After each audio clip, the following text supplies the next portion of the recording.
एक विशाल पेड़ और शांत बगीचों के बीच एक शांत मठ में एक गुरु और उनके शिष्य हर समय ध्यान के लिए जुटे रहते थे।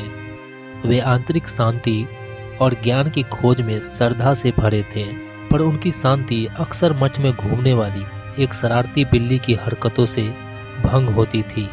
उसके लगातार म्याऊं और उछल कूद से बिल्ली ध्यान और शाम की बैठकों में व्यवधान का कारण बन गई।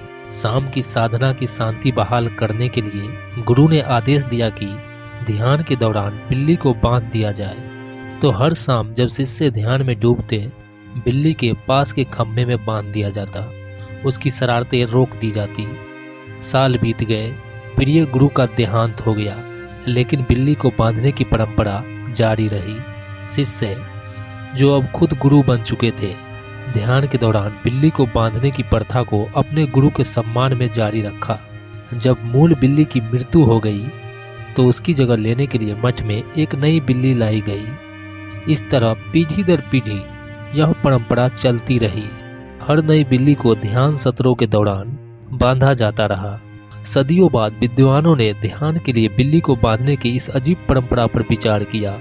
उन्होंने इस अनोखे रिवाज के पीछे छिपे गहरे अर्थ पर सोचा और इसकी धार्मिक महत्व पर कई सिद्धांत बनाए। अनुष्ठान बिल्ली की यह कहानी रीति रिवाजों और अधिकार पर सवाल उठाती है। आज की दुनिया में हमें प्राचीन काल से मिले अनेक रीति रिवाज, मान्यताएं और विचार मिलते हैं, पर क्या ये असल में हमारे अपने हैं या सिर्फ दूसरों से विरासत में मिले